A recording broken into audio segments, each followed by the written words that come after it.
Shane and I still out on our night hike, walking our way down a ridge line.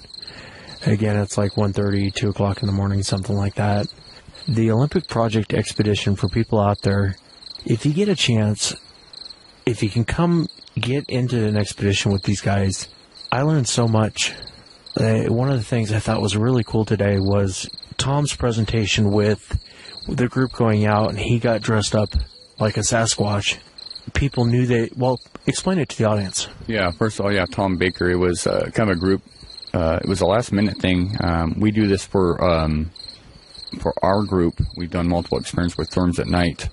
It was decided that Tom Baker's got a pretty funny-looking Sasquatch costume that he would go out for this particular expedition. Would go out and do roadside crossings, ridge crossings. He would just stand still, and the goal was to see who would spot him and how quickly they could capture him on film or camera. And I will say this: we were very safe that he would not get shot. That somebody wouldn't shoot him. He did have orange vest on when he was not doing his thing. So very careful. Obviously, a lot of people are like, oh, someone's going to shoot him. No, we're pretty remote and took all the precautions. But having said that, it was very interesting. 9 times out of 10, nobody saw him, whether he was walking, and everybody was very, very attentive. He was spotted at times, but basically nobody could get him on film or on camera. When they did, guess what they captured? A blob squatch. Yeah, that's what the part I thought was amazing. Looking at the people's pictures, some of the crappiest pictures I've ever seen. The group knew he was out there, knew where he was going to be at, and just to see if people could get pictures. A lot of people complain nowadays where it's like, well, we have all this technology, we have all these cameras, we have all this, we have all that. Well, you take 20 people out, tell them to bring their cameras, and try and capture him on film, and some of the pictures I was like, there's nothing there. And he had to blow it up, and I'm like, oh, I guess I kind of see him. It was amazing. I mean, it was completely amazing. You think, and that was the whole goal, is to get him on film or get him on a good picture of him in the suit, and it was nearly impossible. I didn't really see one good picture. Actually, the one good picture I saw was from a lady that didn't even know he was there. She was snapping pictures of the cave, and she didn't even realize he was standing there. It was the craziest thing I ever saw in my life. Yeah. That was hilarious. And I didn't notice him because I was taking a break. But he ended up where we were at and walked across the cave opening, and she was just flashing a picture. And when she went back to look at the picture, he was there, and we all started laughing. Funny and very true. It's so difficult to capture Sasquatch on video or film. I don't think people realize how difficult it is, let alone, we're talking about an unproven species. Try that with a lot of known species, bear and deer, when a lot of times elk and cougar and everything else. Very difficult. And but it was a really us as the Olympic Project members learned just as much as those attending this event. I learned a ton, and it's a little bit thinking outside the box, and learning and just showing you how hard it is, and we all learned something from that. Yeah, it was real eye-opening for me. I mean, it was really eye-opening. I thought for sure someone's going to come back with a crystal clear picture. That was the whole goal of the group, and no one... knowing that he was out there, knowing that he was out there, and that you had a good opportunity to spot him, and yet apparently not good enough. And the other thing I thought was cool is he was talking about how if he just stood still, didn't move, everyone walked right past him within 5 or 10 feet. Everyone's just walking right past him. And the thing was, this particular costume was a god-awful color, too. It didn't really match any of the stumps out here. Most of the Sasquatch in this area are reported to be dark, every once in a while auburn, but very, dark brown to black. This was, what would you say it was? I don't know. It looked like a carpet. Yeah. Reminds me of Matilda or something, that famous. So, but definitely a carpet, and just kind of did stick out. And still could not capture on film definitively. Yeah, no, it's been a blast. 5, 4, 3, 2, 1. Welcome to the show, everyone. Thanks for being here tonight. I'm actually coming to you from the Olympic National Forest. I had a chance to hang out with the Olympic Project, the people from the Olympic Project, and I want to thank Derek Randalls. I want to thank Shane Corson, all the guys and gals from the Olympic Project. Had a great time, learned so much. I've been out here since Thursday. Absolutely had such a great time. It's so beautiful out here. The show sounds a little bit different than it normally does. I actually have a portable studio I'm using, so you'll have to forgive some of the sound quality tonight. But absolutely beautiful out here. As you drive out here, there's rolling green hills, there's mountains in the background. As you step away from the road and actually walk into the forest, it's like you're in the Amazon. The rivers out here are crystal clear. The lakes are crystal clear. Absolutely beautiful. Learned so much from the people at the Olympic Project in 4 days. I just can't believe how much I actually learned. And I can't thank the people from the Olympic Project. Again, Derek Randall, Shane Corson, Tom Baker, all the people from the Olympic Project. Thank you so much for having me down. Had such a great time, and it was very warm and welcoming. They had kind of an itinerary of everything you're going to do every day. Everything was optional, so it was very relaxing, very cool time, and I want to thank them again for having me. Thank you for being here tonight. Thank you so much for listening. If you've had an encounter and you'd like to be on the show, shoot me an email. My email address is wes@sasquatchchronicles.com. And if you get a chance, check out the website, sasquatchchronicles.com. Become a member, help support the show. Thank you again so much for being here tonight. Again, the show might sound a little bit different. I'm in a little portable studio I set up so that, I could do interviews out here. Most of the people you'll hear on the show tonight are from the Olympic Project, and they're sharing their own personal encounters with us. So let's jump right into it tonight. All right, I'm hanging out with the Olympic Project and talking with Jess. Jess, thanks for coming on the show. Thanks for having me. It's good to see you. Yeah, it's good to see you. And if you would, tell us about your encounter, your first encounter you ever had with a Sasquatch, then we can talk about what got you into it. Well, my first sighting was kind of a surprise. Of course, I'd had some interesting things happen prior years, but this fall at the end of bow season in September, we were out camping, and Larry, one of my teammates there, was with us, and Larry and Chris had gone out looking for elk that morning and left camp, and about 9 o'clock in the morning, I heard his diesel up over the ridgeline and had been scanning the ridgeline, thinking, okay, they're going to be popping over the top of the hill and coming back. And as I was scanning the tree line, where the sun's coming down and it's part of the hillside is quite lit, or I should say it's coming up because it's 9. And then, of course, there's a section of the trees that's still very, very dark. But I see something step out from behind the tree, and my initial assumption was that it was my boyfriend was coming out and maybe going to, flush the elk out. And it took a few steps forward, and then I realized that it wasn't Chris. It was very, very large. And then it took a few steps forward and was just skirting along where the sun kind of hit into the tree line, and it walked across the hillside, and a couple times its coat caught the light, and then it stopped and turned after traversing across the hill. And, basically making eye contact with it, but you can't see its eyes because of the distance. But it's no different than, being out on a football field, and I look at you, and you look at me, and you make eye contact, even though I can't necessarily see your eyes. Yeah. And then it sat and looked at me for a minute, and then just casually stepped behind a group of trees and then played peekaboo, and would stand up and kneel down and pull a branch down. And when it was done, it just stepped up and took one step back, and it was gone. And when I had first heard Larry's truck, I had looked at my cell phone, and it was right about 9 o'clock in the morning. And when it finally disappeared, it was about 9:06, 9:07. So it was a full 6 minutes of watching it and it watching us. And I had the 2 girls with me, so they saw it as well. So it was kind of, it was a long encounter, and I think I was probably more the subject that was being watched than it. I think, it waited for the guys to leave and had decided to come and take a look, and it probably wasn't anticipating me noticing it, but from its vantage point, had I not noticed it, I would have never seen it. I mean, it was so well camouflaged. Can you kind of describe what you saw?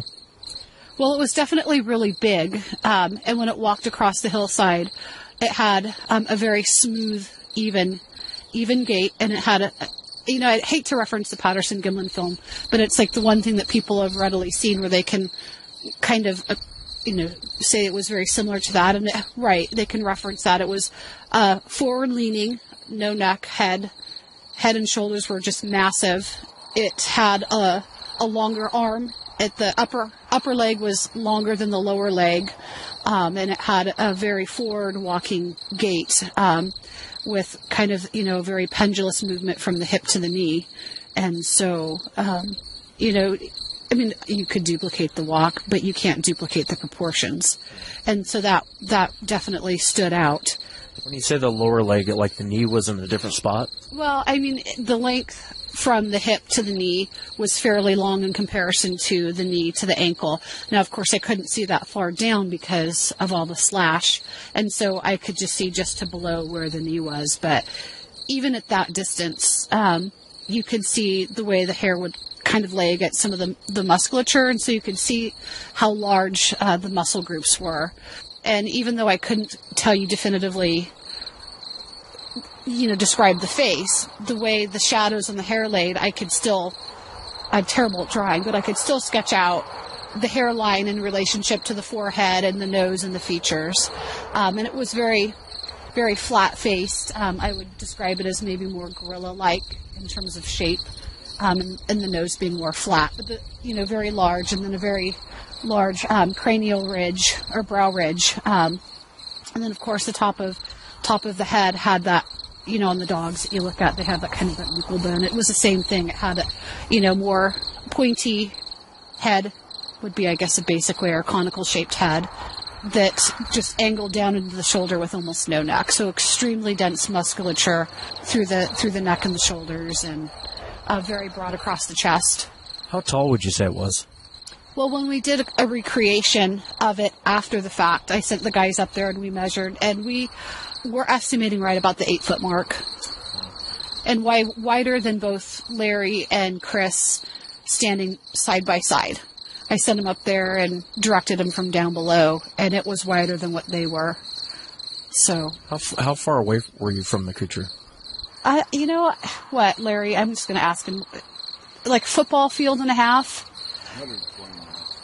So, a fair distance, and I call it kind of like a fishbowl in the sense that I was at the bottom of a clear-cut area surrounded by hillside on 3 sides, and the hillside is very, very steep, and so it would be kind of like looking up into stadium bleachers, and that I had this direct line of sight of clear-cut hillside, so it was nothing debris-wise between it and us.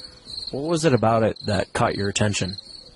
Well, initially I was like, oh, here comes Chris, and then immediately it was the size. The size difference was significant.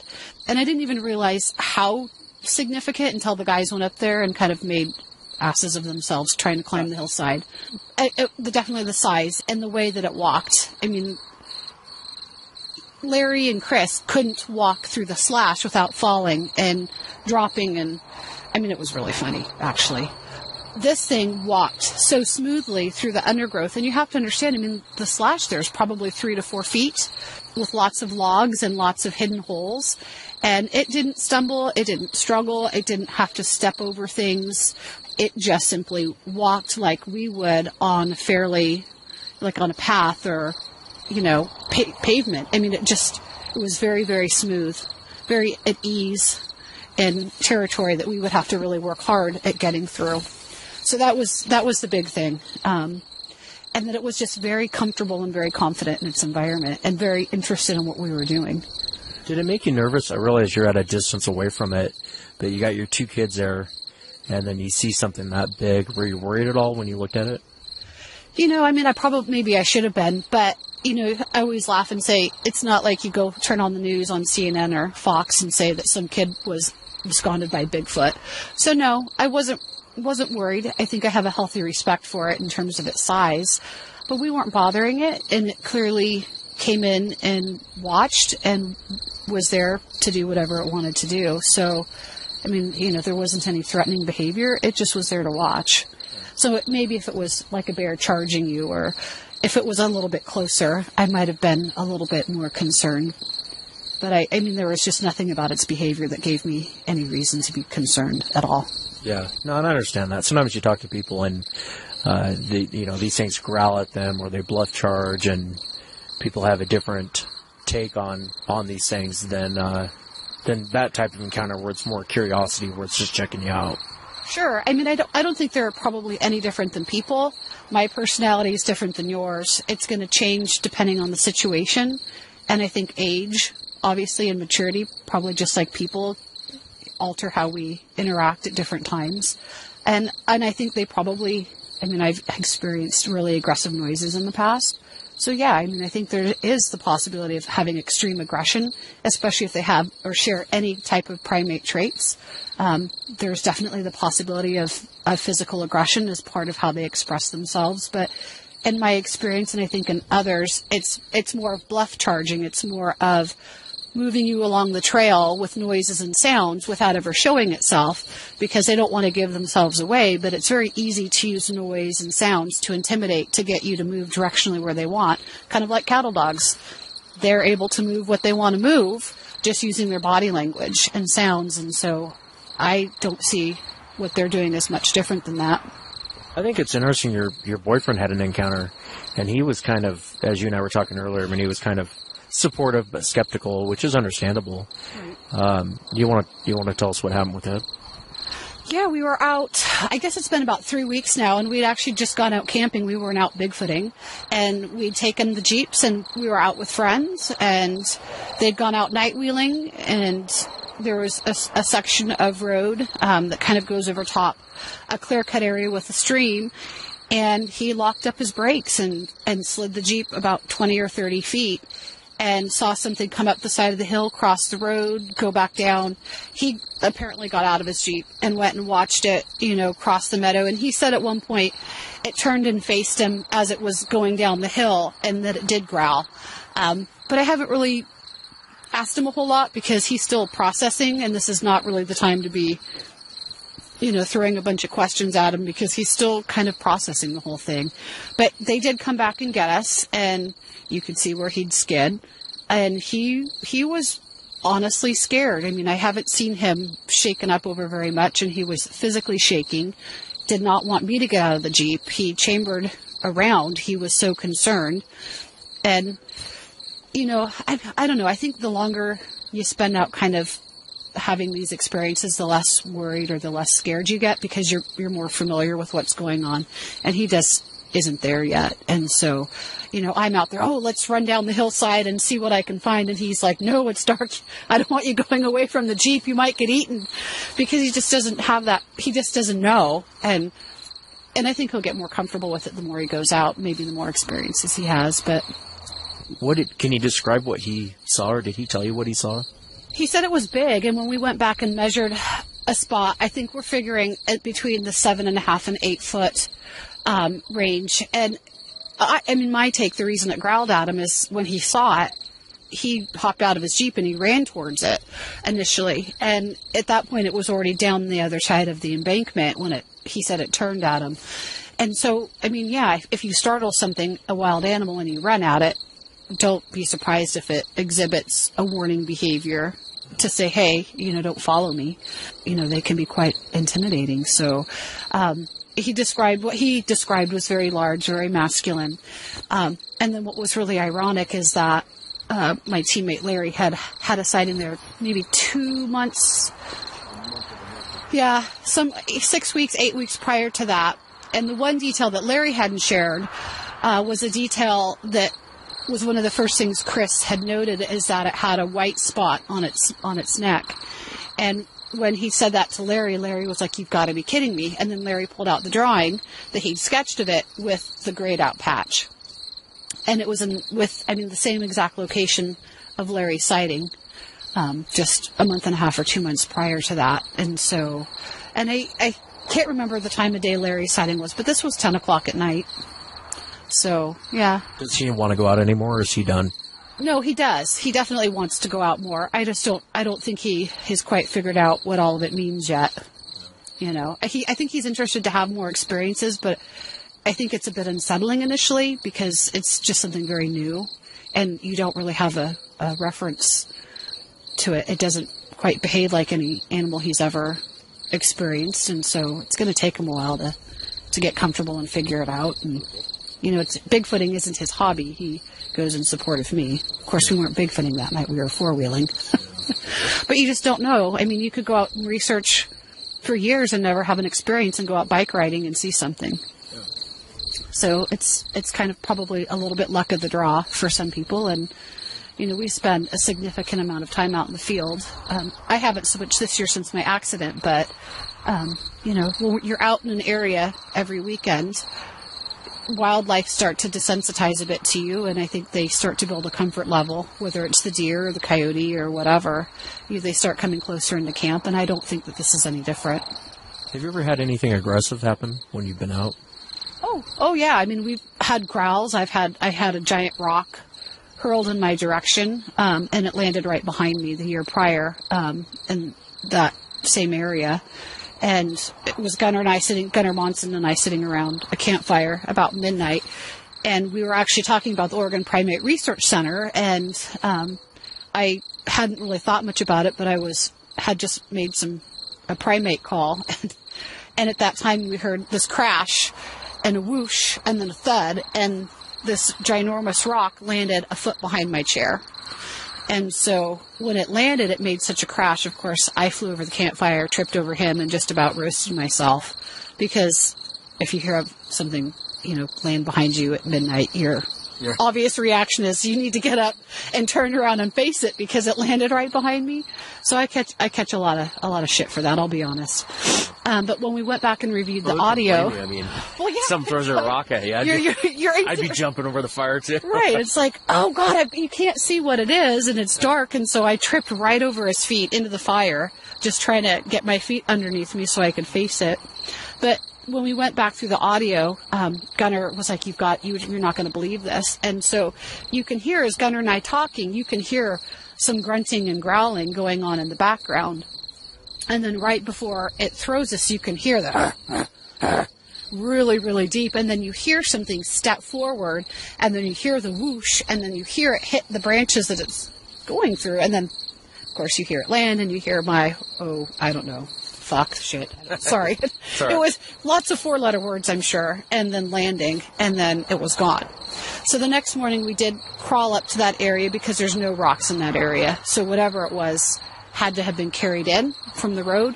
And there was a landing point that was maybe 25 or 30 feet up from where we were sitting, that was just pine needles, and you could see something had been there. It had been kind of tamped down. And it had we never realized until we climbed up there, it had a perfect view of the campsite, but you would have never seen it. Yeah, that would scare me. Especially, you know, we were sitting around the campfire right where you and I are sitting right now, and we heard something moving back here, and it could have been anything, but it was moving. Right. And then Shane had his recorder set up back here, and we actually heard a little vocalization back this way, so I'm hoping that Shane captured it. And was that last night? Last night, yeah. Oh, that's interesting, because when we were hiking, Larry and I, he being old, me being fat, were last. And so we'd kind of broken off from the group. And the group had gone over in that direction, which I think would be west. Yeah. And we heard a single howl from the ridgeline on the east side. And Larry and I both stopped. And actually Derek heard it because Derek made a vocalization back. And we didn't initially know if maybe somebody else from the group had made that. So when we caught up, James Millian was like, no, we heard that as well. And they had, of course, made some noises that we knew it was them, but it was in that same direction. Yeah, no. Late yesterday afternoon. Yeah, no, we were out here. It was after everyone got back. We didn't come out here till, I think it was after midnight. It was like 12:30, 1 o'clock when we came out here.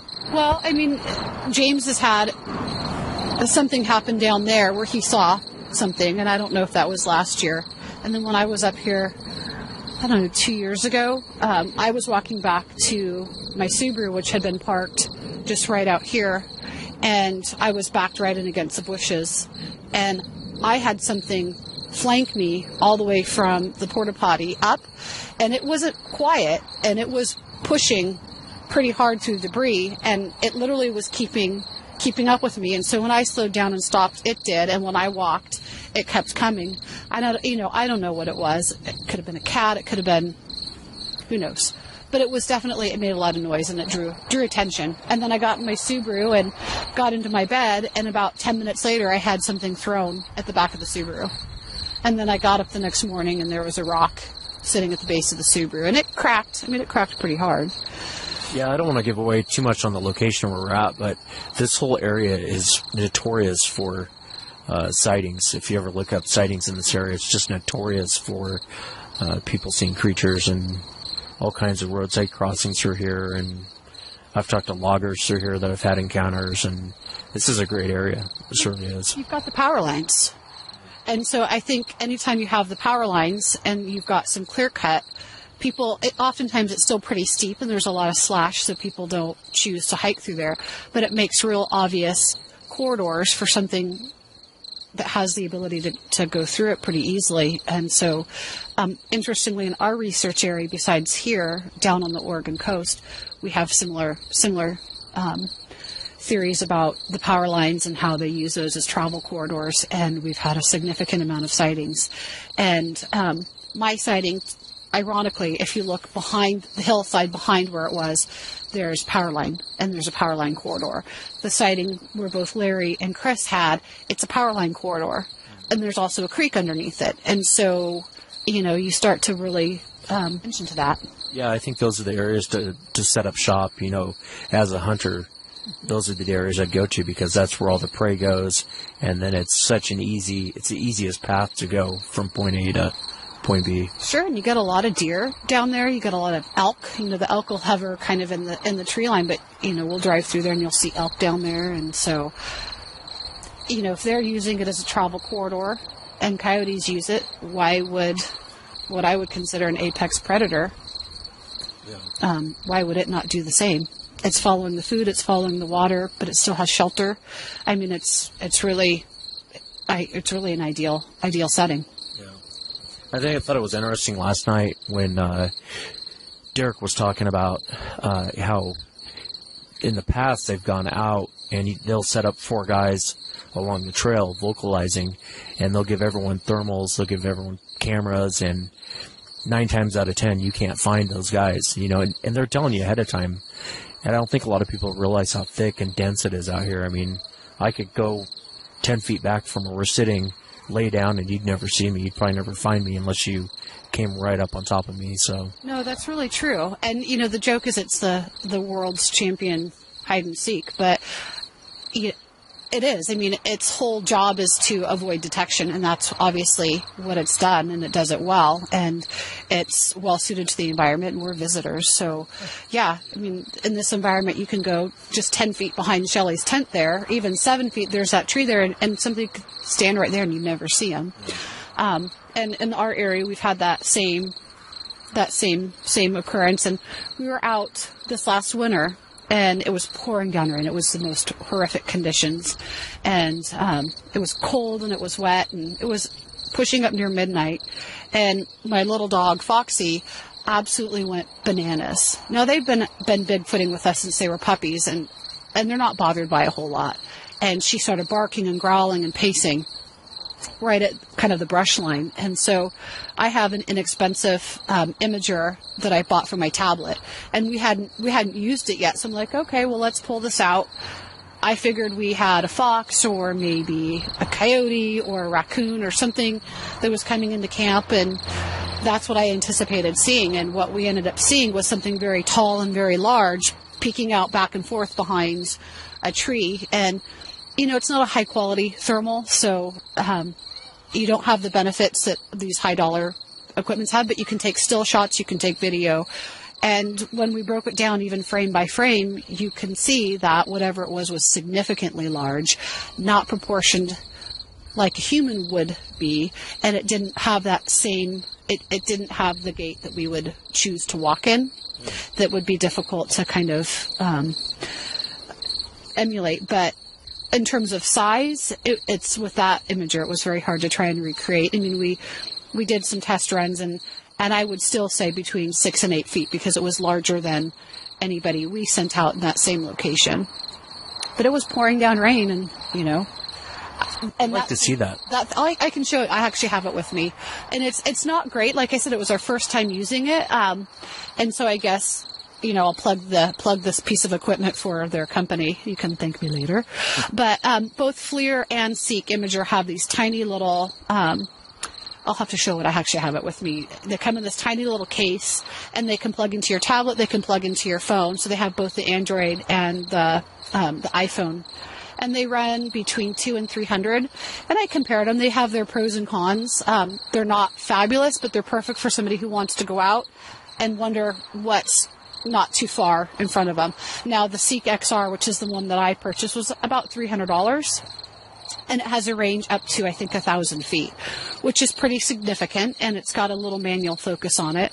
But you can take stills and video, and you can actually take still shots as you video.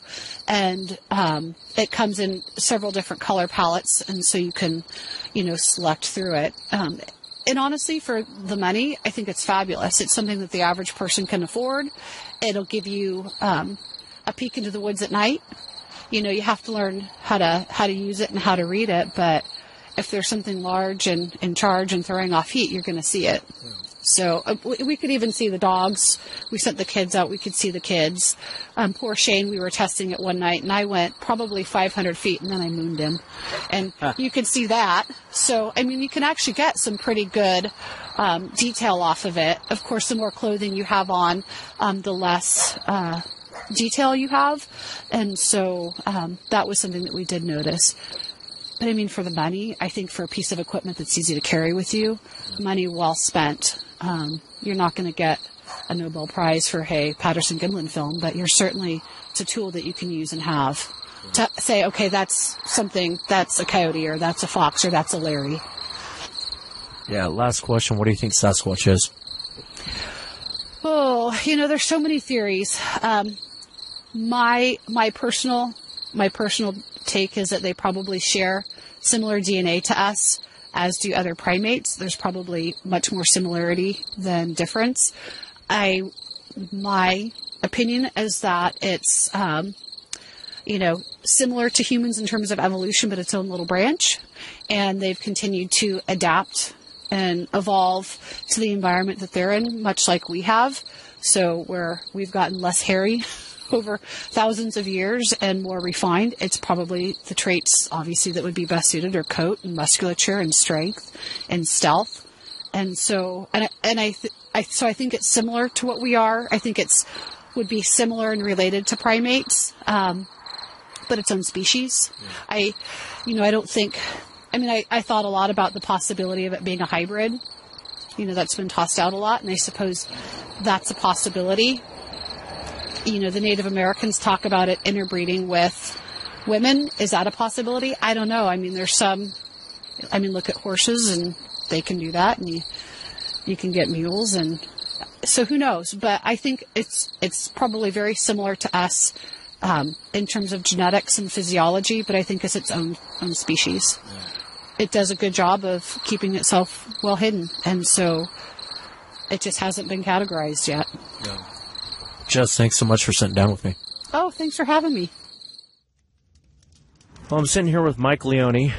Mike's, every time I've gone to a conference or been out on an expedition, he's always been there, and he's like the lone hiker. He's like Chuck Norris, you know, he's like the guy that goes out by himself.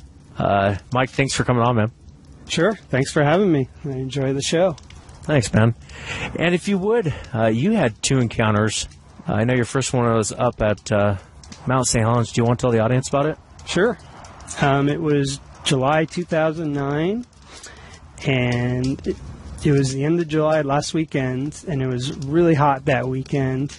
And I was out doing my mountain biking thing, and that day I mountain biked the Lewis River Trail and then made my way over to Mount St. Helens and parked right out in front off Forest Road 83 there, right by the Lahar viewpoint, up the little service road, Forest Road there. Yeah, I was just relaxing, enjoying a beer in front of the mountains, sunset. It cooled down. It was beautiful. It was a Sunday night, and it was literally about 10:50 p.m., and just out of nowhere, whoop, whoop, whoop, super loud and clear, and almost immediately off in the distance, the reply, oh, whoop, whoop. It went back and forth for about 10-12 seconds. And then the one that was whooping whistled twice, like two sharp whistles, and that was it. It went dead silent. And, I was always been a believer, and then that just changed everything, that I became, as Bobo would say, a knower. I mean, nothing else makes sounds like that. And I just stood there in awe and literally started crying. I'm like, wow, they're for real. They do exist. I had no recording devices. I had a little camera. I went in my car, got the little video camera. I sat there shaking, like with my hand on the record button. And of course, nothing happened. So I waited about half hour, and then I decided to walk down. It was about a half-mile walk to the two parking lots, the Ape Canyon and Lava Canyon parking lots. And there was no cars there. And there's one trail in between both of them that leads down to Smith Creek, and I walked in there maybe 50, 70 yards, whatever, and just sat and listened. It was dead quiet, and that was it. But man, it just blew me away, and I still get goosebumps thinking about it. It was awesome. Were you worried at all? I mean, here you're in a position to where you're by yourself, which is crazy to begin with.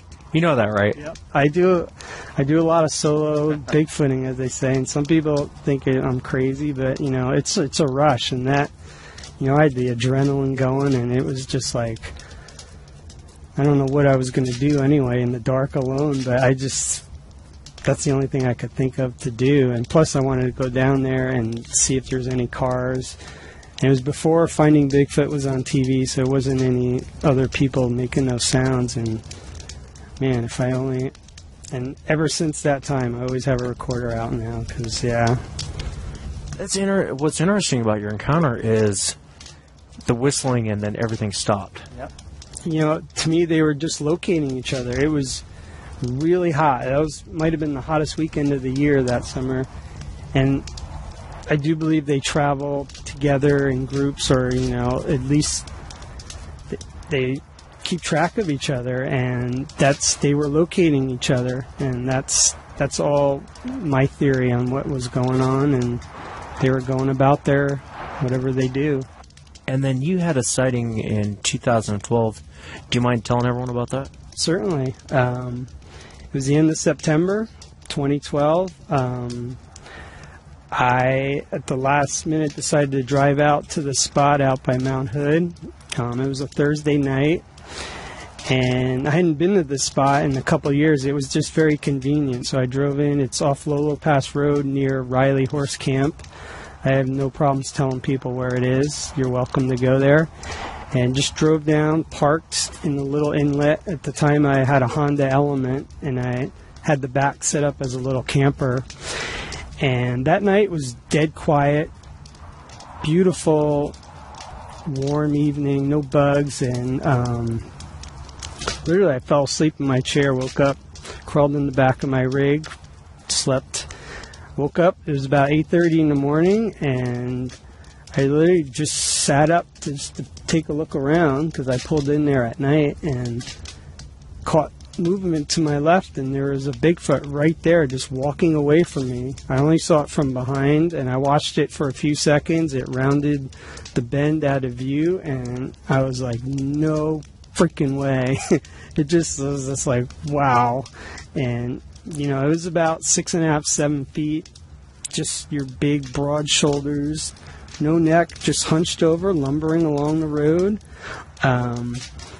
After a few seconds of amazement, I jumped in the front seat, grabbed my little video camera, and I went after it, trying to videotape it. And of course, it was gone, and it was really dry. We were in a drought at that time, so it was really hard to find any kind of tracks or anything.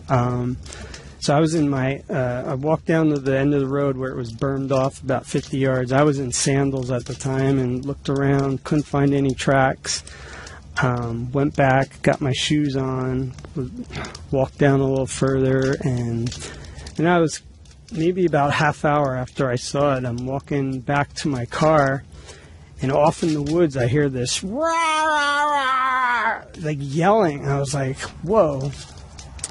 And to me, I thought that, that Bigfoot made it back to its companion or whatever and was getting yelled at, like, what the hell were you doing out this early or this late? Because it was 8:30 in the morning in the daylight, and that's the only thing I could think of, that they're that intelligent where,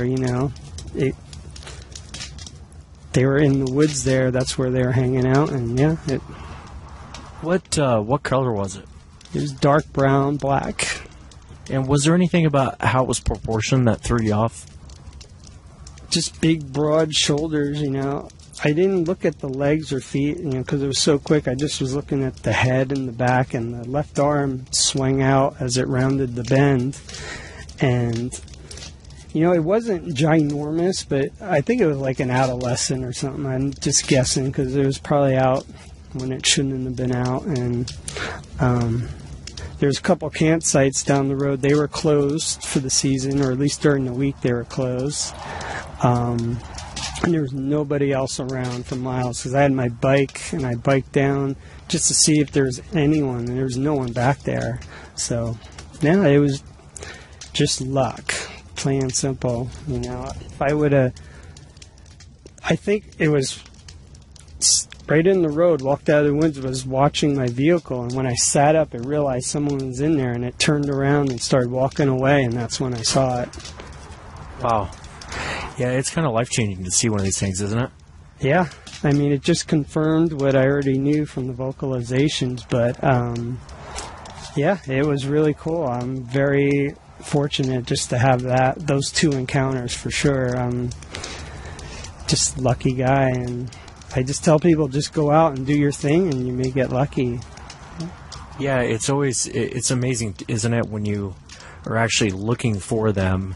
It seems like they never come around. We were talking about that last night around the campfire. It was like when you're sitting around the campfire and you're just BSing, that's when something always happens. But if you're out there tromping around for whatever reason, nothing ever happens.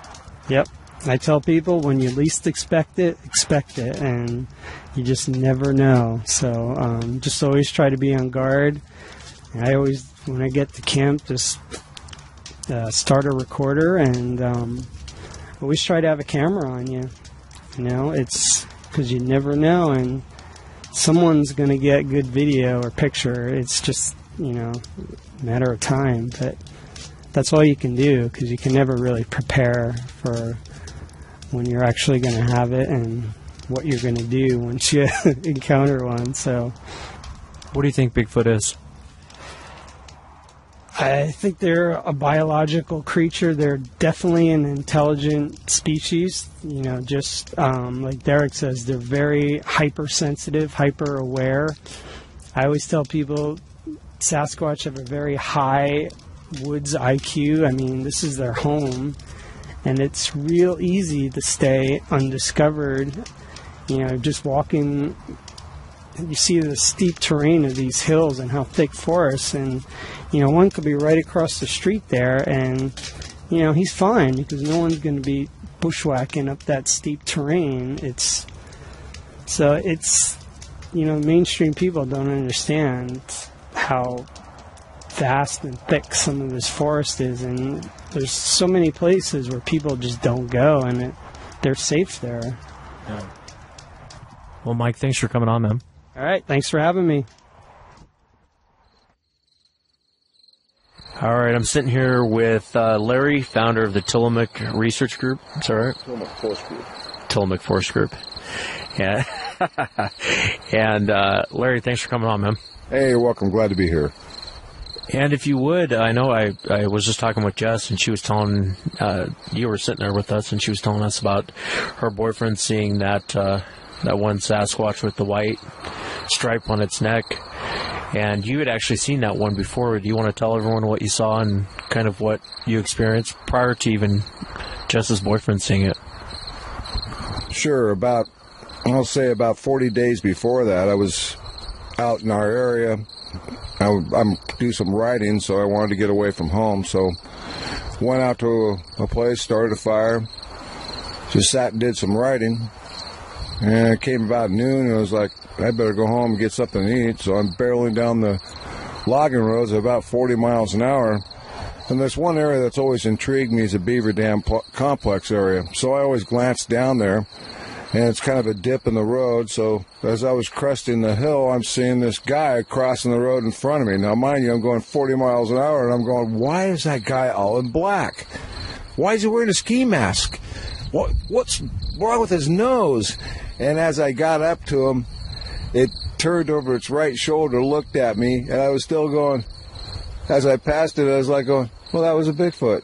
And, of course, then I tried to stop, and as soon as you hit the brakes on a gravel road at 40 miles an hour, it's like you're going on ice. So as I'm trying to control my truck on the road, sliding all over the place, I finally turned it around, went back to where I saw it go in. I had a tore calf at the time. Got out of my truck, ran on down the hill where it went in, and there was this trail. So I ran down this trail for about 5 minutes and realized I was completely alone. So I was like, well, that wasn't a guy. I knew what it was to begin with. So I did a zigzag pattern, and I couldn't find any tracks or anything. So I ran up back into my truck and ran up to where I got cell coverage and contacted Shane. He was coming back from San Diego. He got the excited Larry about the sighting. I got home. After a while, I got home, and I'm not much of a drawer, but I actually drew its face to a T. It would have looked at me, went across the road. We went back the next day, that's Sunday, went back and did some measurements of how wide the road is, because I only saw it take 2 steps and it was gone. If there was a first step or 3 steps, I didn't see the first one. I only saw as it came from my left to the right, I saw 2 steps, so the road was 18 feet long. Yeah, and as it got across the road and was taking its last step, it just turned over. It turned and looked over its right shoulder at me, and then just went straight off the side. Well, its face was imprinted on my mind like a negative, and I literally drew it. Little known to me, going to Jess's story, Chris, I showed him the picture of that. He goes, that's exactly what I saw, right down in the white patch that I drew. You hadn't even told him about the white patch or anything. No, I didn't tell him at all. So it was. I said, "What did it look like this?" And he couldn't believe it. For the audience, will you describe to them what you saw? Basically, the height of the thing, I guesstimated about 8 feet. And the reason why I say that's because its hips came up to the top of the grill of my 2003 full-size Dodge Ram 4x4. It did have a conical-shaped head. An unusual thing to me was kind of a flat-hooked type of a nose. Kind of a beady brown eyes. The hair that I saw was kind of flowing off of its neck. There was no neck to write home about. It was more like set into its shoulders. Massive shoulders. The hair was kind of like a cape that came up the head down over its neck, and it had this white patch on one of its sides, like what we would have, like if it was like a patch of gray or something like that. Massive legs, huge chest. I had a side profile. It was until it turned at me, but it was a massive creature. I couldn't even tell you how big the legs were. It was gigantic, in my opinion. What is it about this area that you guys go out to? Why do you think that they're in this area? I'm not really sure. I think I do have a theory. I think it's because there's constant food in there. There's deer and elk all over the place in there. You don't have to go too far to find an elk or deer. They're always around. There's ground food there. There's year-round vegetation that you could eat there. And plenty of water. There's always water year-round as well. It's relatively stable in temperature, except for your freak storms that come in. The temperature gradient during the summer, for instance, if it's like 80, 90 in town, it's 20 degrees cooler. It doesn't cool off as much. During the winter, it might get, every 5 years, you'll get a snowstorm. That's an aberration, but basically it's like its own microclimate, and it's pretty stable there. It's kind of like it's a top of a bowl. Topographically speaking, it's a sheltered area. What type of vocalizations do you guys get in that area? I mean, how would you describe it for the audience? You've got stuff similar to the Ohio sound calls, whoops, whistles, mouth pops. They sound like that. We get some verbiage. I'm going to call it verbiage, not chatter, because you have no idea what they're really saying. But we don't get conversational chatter per se. It's just like whoop, come sit. That's kind of what it sounds like. Or I have a recording that actually sounds whoop, come shoot me. But that's not what it. It could be something else. That's just how my mind interprets it. But there's all sorts of different vocalizations that they do. We got one that's a real high pitch. I think that you played that in episode 28. If you guys could refer back to that, I think you'll hear two. The one I've never heard again was the one I was on episode 28. It was a 2-minute call between. It was an interlude between two of them. Then the Ohio Howl one I haven't heard since, but we mostly get whoops or some sort of screams, that type of thing. Have you gotten any aggression in the area? I know I was asking Jess about her boyfriend's encounter, and he kind of went after it, so it turned and growled at him, which terrified him. And I don't know, I'd really call that aggressive behavior, because he was kind of the aggressor in the whole situation. But do you get any aggressive type behavior in that area? I'd have to say never.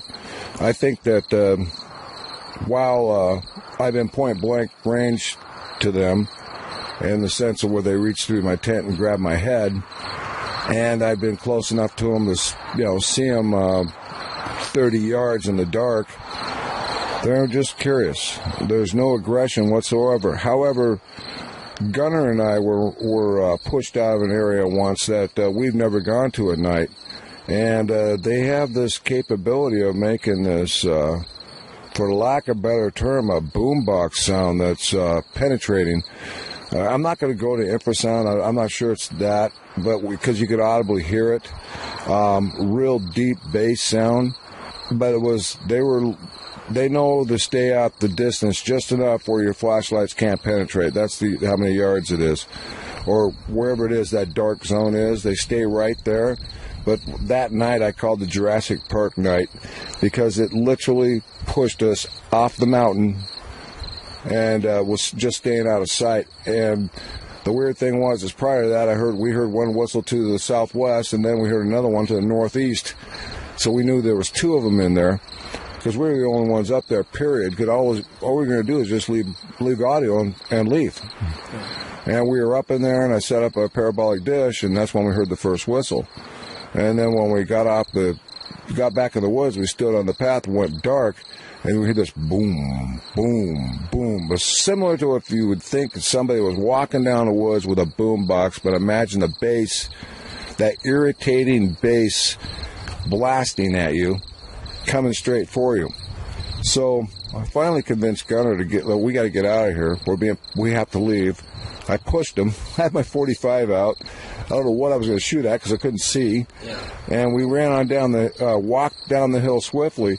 As we got down the bottom, towards the bottom at the road, there's another path that's coming off from the south. And we had another one coming up that path making the same noise. Boom, boom. I got that all recorded. And we left and deployed, the mics, but we got out of there. And I did get that recorded. Is that like a vocalization that you're describing? The boom, boom, boom? If that's a vocalization, it's the first time it's ever been recorded anywhere. I ran it over to David Ellis. He's never heard anything like it. Interesting. How often do you guys go in that area?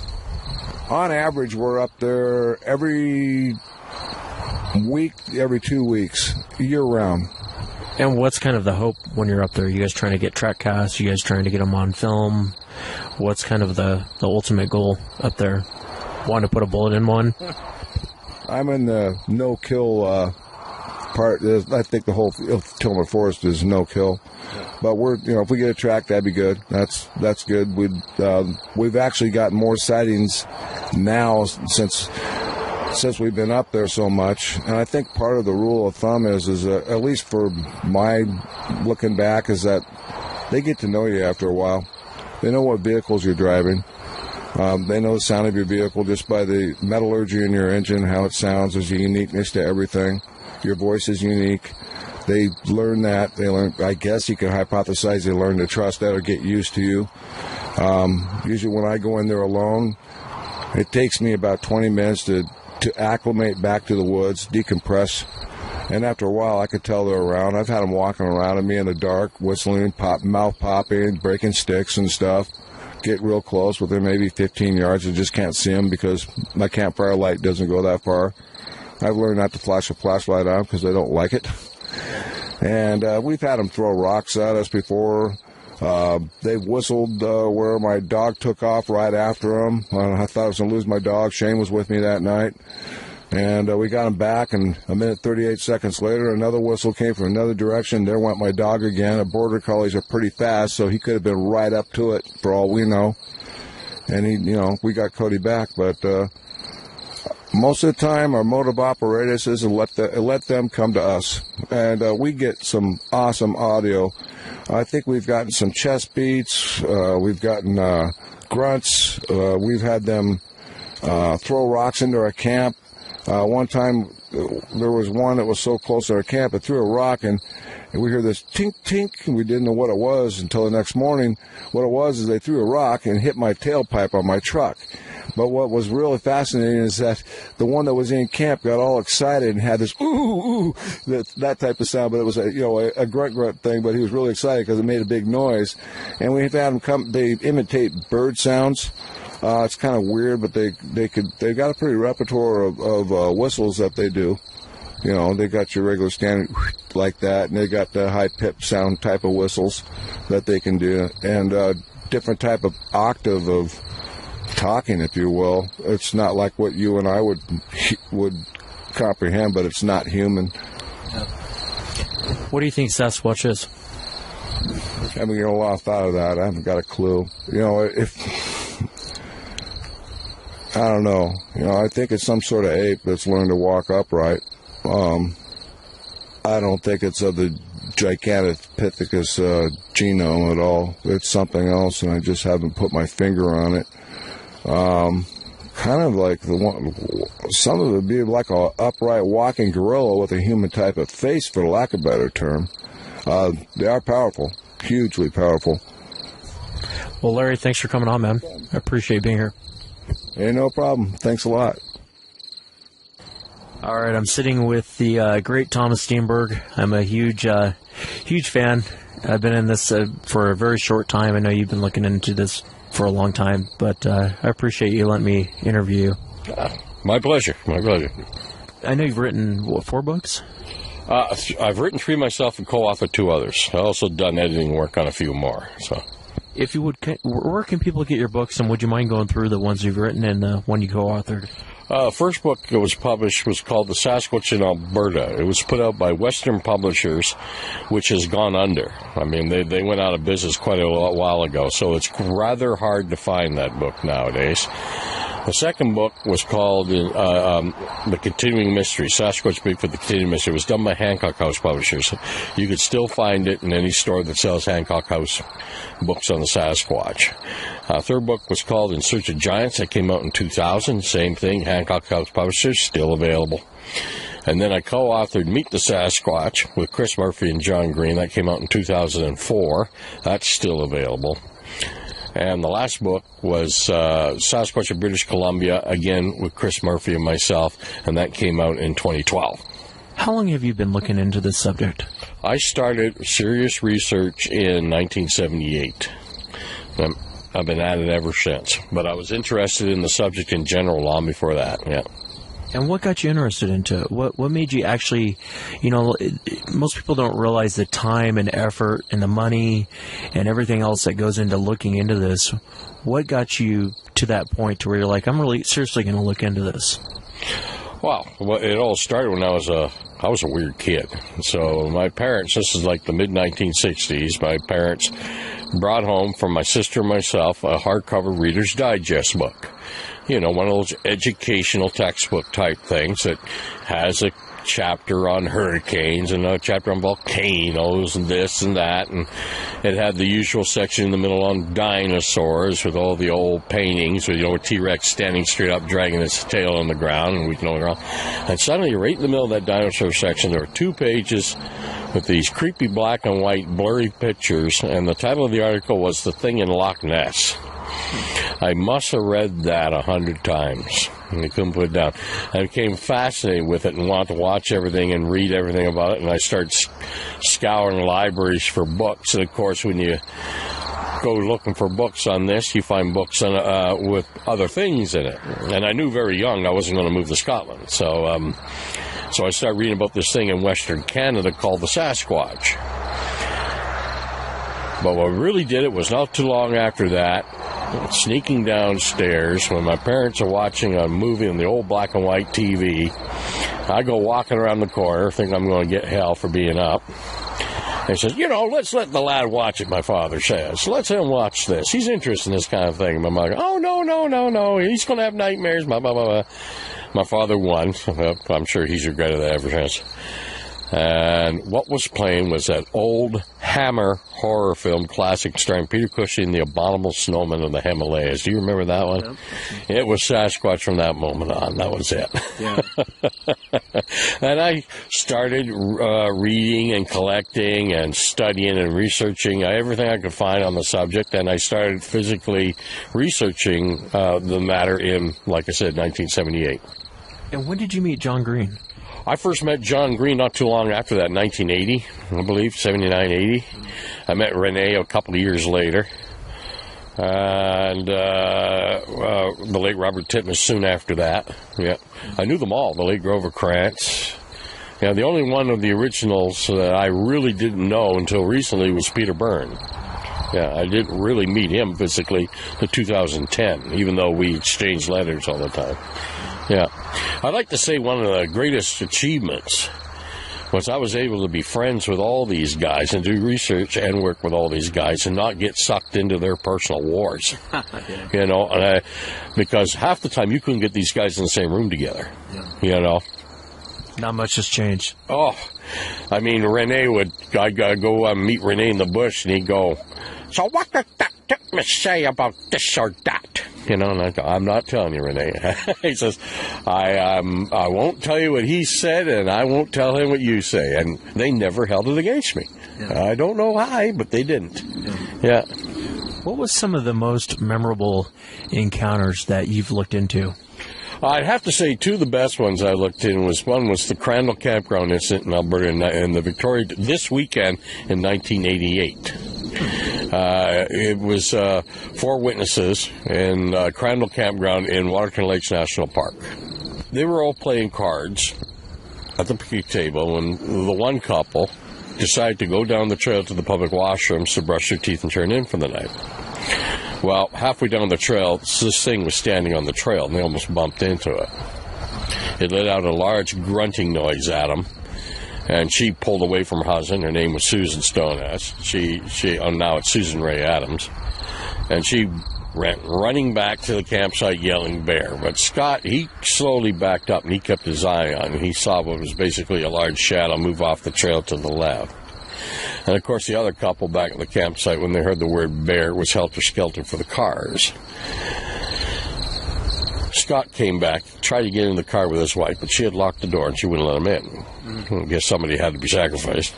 And he ended up getting in the car with the other couple. Well, they turned on the headlights of one of the cars. They didn't see anything. They turned on the headlights of the other car, and this thing walked into the air illuminati lights, and they all saw it.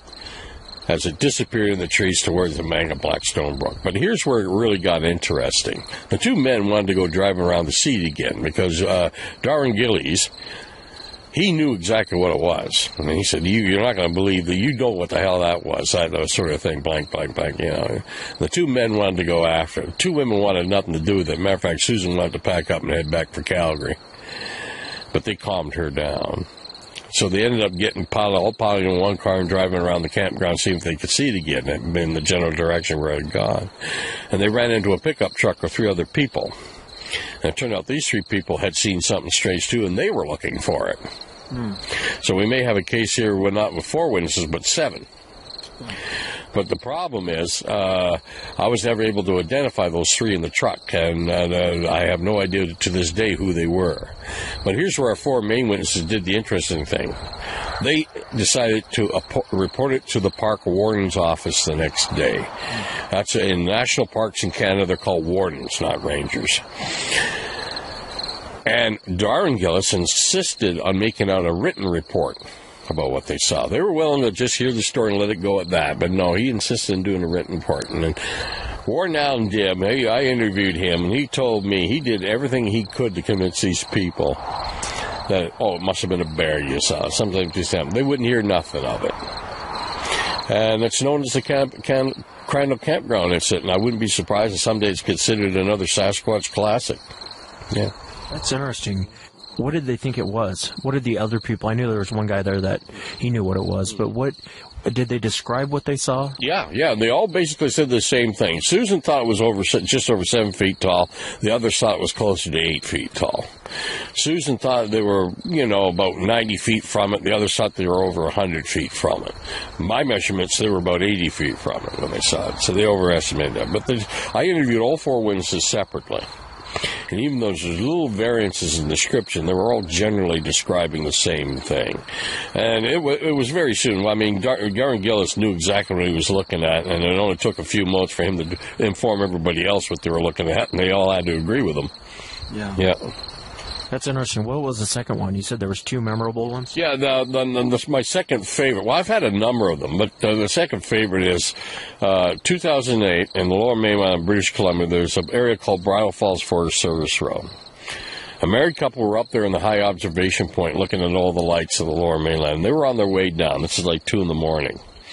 The wife never really saw it because she was paying attention to CDs. She was fiddling with CDs or something. And all she remembers is her husband breaking to a halt and saying, "Did you see that?" And she goes, "What? What did you see?" Just some big hairy guy just walked in front of the truck. It's a narrow mountain road that they were coming down on. And she started asking him questions. And eventually it clicked into what he was talking about. And she said, "Are you saying you saw a Sasquatch?" And he said, "No, there's no such thing as a Sasquatch." And this witness, still to this day, won't say it was a Sasquatch.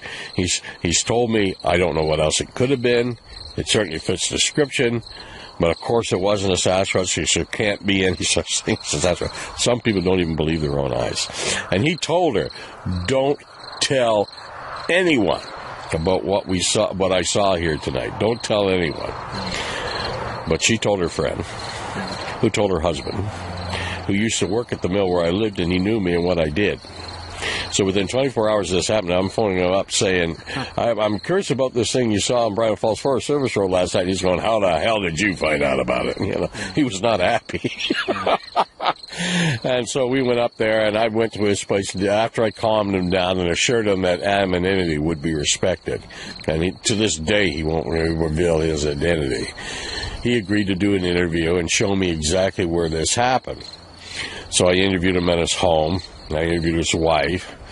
And then with Bill Miller and company, we went the following day up to where this happened.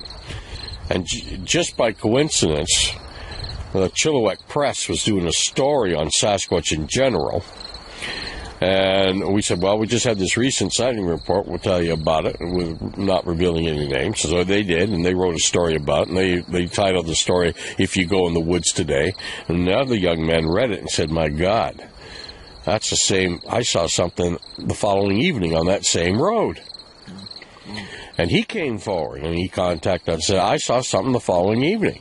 And he had no idea until he read that article about this incident. So we said, well, tell us all about it. And we agreed to meet him there, and we met him at the spot where it happened because it was right beside an old nursing stump right off the road, and it was only like barely a kilometer from where the first incident occurred. Yeah, and while interviewing him, we suddenly realized he didn't see it the following evening. He saw it 4.5 hours before. Really? Yeah, so his sighting occurred at 10:30 p.m., September 18th. 2008. Midnight rolls around. It's now September 19th, 2 a.m. The witnesses from the first story are coming down the hill. So even though I can't say with 100% certainty, it's a fair bet that both these accounts involve the same animal. Can't say that with 100% certainty, but when two incidents happen 4.5 hours apart, barely a kilometer apart on the same Forest Service road, it's a good bet it was the same animal. And they knew nothing about each other. That's interesting. That's very interesting. Yeah. What's kept you going in this whole thing? My own curiosity. To me, I want to know one way or the other if the thing exists or if it doesn't. I'm a researcher. And to be a researcher, you have to admit there's a possibility you may be wrong. It's very possible, and I accept the possibility, even though at this stage I still don't believe it, that I'm just pursuing a great piece of Western North American folklore and mythology. I don't believe that yet, but it's possible. Other researchers, a lot of them, they're not really researchers. They're more like religious leaders pushing a faith. There's no way you convince them that they're wrong because they believe in it so wholeheartedly. And that's not a researcher, that's an advocate. It's like a religious, like I said, a religious leader pushing a faith. Yeah. I mean, the Sasquatch mystery is going to be solved. It's going to be solved by research and inquiry and investigation, not an act of faith. Yeah. Do you think they're dangerous? I don't think they're particularly aggressive as a habit.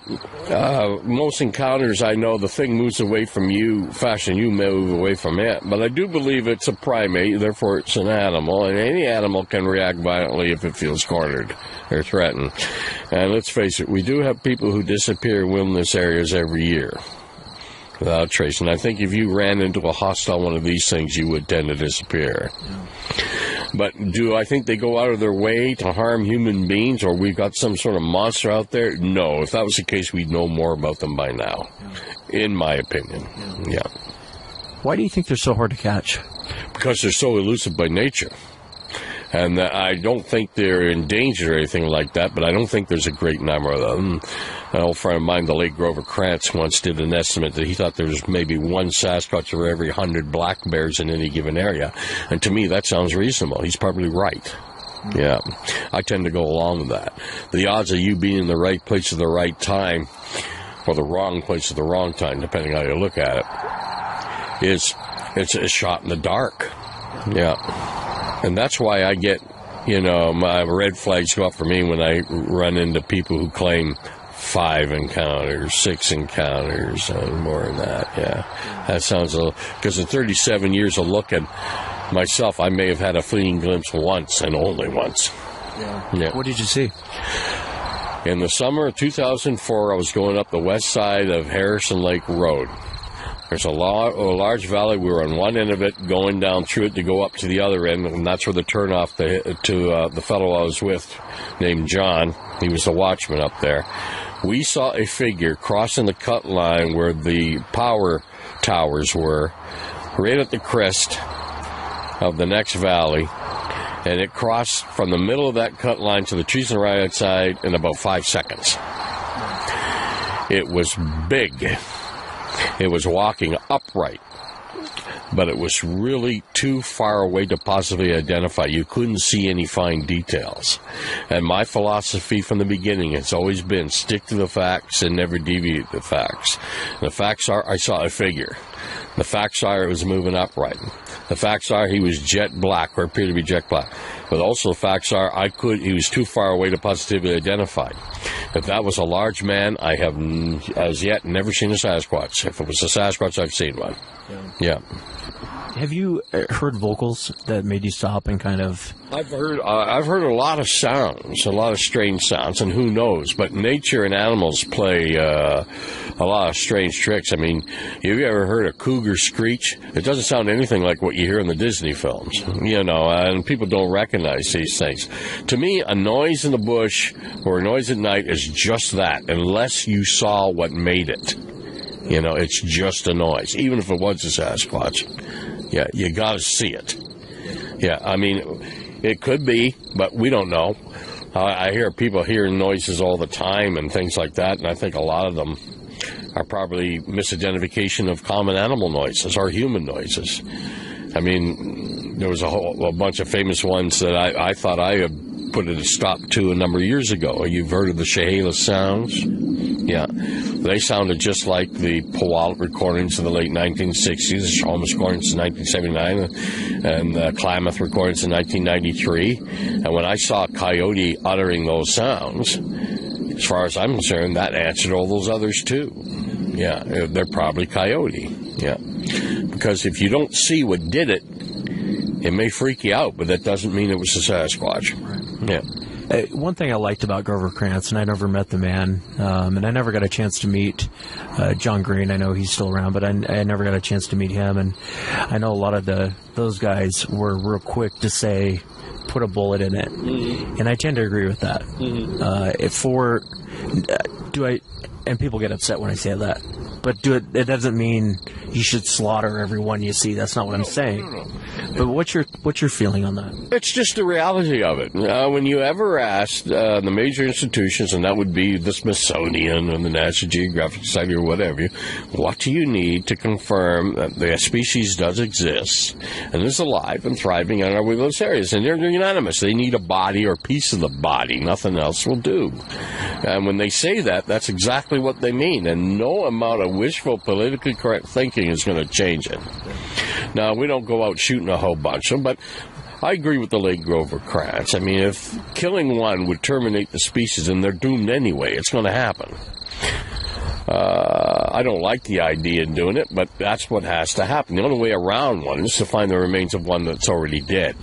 Yeah, but that's what has to happen. Do you think the government is covering this up? No, I don't think the government cares, to be honest with you. It's not something they're overly concerned about. If it doesn't affect profits and taxes, they really have no concern. And it's not like they're killing people and taking them away. I mean, the government is the government. They don't really care one way or the other, in my opinion. That goes for Canada as well as the United States. To them, it's irrelevant whether the Sasquatch exists or not. That's the way I look at it. There's no big conspiracy theory or anything like that. I don't buy that for a minute. John Green once suggested that a royal commission in Canada, as we call it, or a commission of Congress, where witnesses are interviewed, could possibly establish the existence of the Sasquatch. But, people can come in and lie through their teeth. Just because it's something official doesn't mean they're not going to. Trying to prove them wrong. That's the problem. So, no, eyewitness testimony, I mean, there are still people every year who claim to see Elvis all over the place. And the government's not going to declare him still alive. Change it, I don't think the government, the American government or the Canadian government, really gives one hoot whether or not the Sasquatch exists or not. Yeah. It's not important. Yeah, that's interesting. And it's pretty big over where you're at. I mean, Sasquatch, you're in Harrison Springs. Harrison Hot Springs. And that's kind of a hotbed of activity, isn't it? Oh, yeah. Harrison Hot Springs, and right next door where the Chehalis Reserve is where the name Sasquatch was first coined. Yeah. A man by the name of J.W. Burns was a school teacher. He was a white man. And he was writing articles because he became very friendly and was well liked by the community there. And the Chehalis people were telling him about this creature in the mountains called the Saskahavik, or the Saskahai. All depends on who you talk to and how they pronounce it.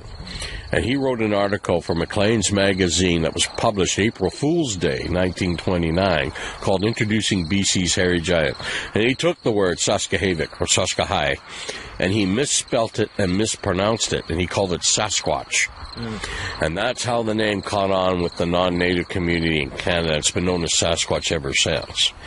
The name Bigfoot came about in the late 1950s down here in the United States when a man named Jerry Crew made castings of footprints around his bulldozing equipment, and he went into the newspaper, the Humboldt Times, and a reporter named Andrew Gonzoli took a photograph of it and had the article, Bigfoot Prints.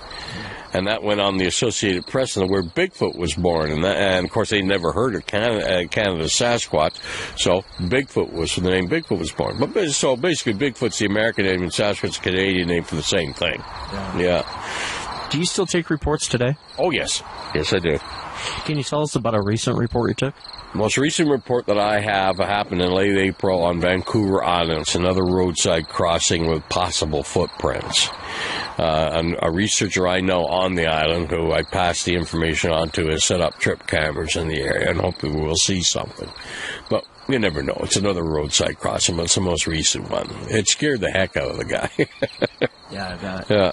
The roadside crossings crack me up because, as you know, I mean, you're a wilderness guy. You're out here, you can hear a car coming on 2 miles away. You can hear it coming. And for whatever reason, they seem like they kind of sit and wait until you're... Yeah, just like deer, just like rabbits, just like raccoons. It's like wait until there's a chance they're going to get hit and they'll dash out. Yeah. I don't get it, but that's what happens, and it continues to do so. Yeah. Have you had any reports of one being hit by a car or a hunter shooting one? Oh, yeah. Or Yeah. I've had a few reports of hunters shooting them, but never bringing them in. Never died. I know of a few accounts where people have hit them, but they have not killed them. Matter of fact, down in an American case, a man down in Oregon, he almost pretty well lost his job because he refused to change his story, like his boss wanted him to explain the damage to the front end of the truck for insurance reasons. He said, a bear did it. You hit a bear. I said, no, I didn't. What I hit was on 2 legs. There's nothing there, so I take it he didn't have that job for very long. I know of a fellow logging truck driver. I'll just call him. Well, I won't call him because he didn't want his name revealed. He damaged a building because he was looking at a Sasquatch in the tree line out the front of his truck, and he backed into the building, caused some damage. Didn't hit the Sasquatch, but he sure damaged the building a bit. And when he said, "Why didn't you do it? Why weren't you looking at what you were doing?" I was looking at the Sasquatch. So if you're going to make up a story to cover your ass, you're going to come up with a better one than that, man. But I think he was telling the truth. That's what he was doing. He was just dumbfounded by what he was looking at, and he sort of forgot he was still slowly backing up. And he took out the corner of the building. What do you think Sasquatch is? I think it's a higher primate. I think the old hypothesis of Gigantopithecus blacki crossing the land bridge and coming into North America at the same time the ancestors of our First Nation people did, to me that makes the most sense. I could be convinced otherwise that the evidence is strong, but still, as of right now, to me, that's the one that makes the most sense. A higher primate, an undiscovered ape. Yeah. I tend to agree with you. The only thing that throws me off is the footprints. Yeah. The footprints are very human-like in appearance, but the rest of the description, I'm with you on. Yeah. Basically, their feet and the way they walk, and that's where the human similarity's in. After that, it's ape. When you first got into this, was there a lot of... I know nowadays you hear so much paranormal stuff. You hear people saying they mind speak, they have special Jedi powers, and they have... when you very first started into this, was any of that going on? Oh, yeah, but not to the extent today. I mean, today, the Sasquatch field has literally become an asylum that's been taken over by the inmates. That stuff, and the tabloid mentality of the media is just drawn to that. There are people, like I said, and that's another reason why the government doesn't take it seriously. It's because the media is dominated by people who come out with these stories, and these television programs don't help. I mean, there are shows on now that make Finding Bigfoot look like a Smithsonian special. The only way to describe him is Duck Dynasty hunts Bigfoot. Ridiculous. So why would they take it seriously? Yeah. It's a huge honor to have you on the show. Well, that's it. Thank you for asking. No problem. Yep. Thank you, sir. All right. Yep. And that's it for tonight, everyone. Remember, if you've had an encounter and you'd like to be on the show, shoot me an email. My email address is wes@sasquatchchronicles.com. Please visit the website, sasquatchchronicles.com. Again, I want to thank the people from the Olympic Project, Shane Corson, who hosts Monster X, and Derek Randalls for inviting me down. Thank you so much, guys. Had a great time. From the Olympic National Forest, I will see you guys next time.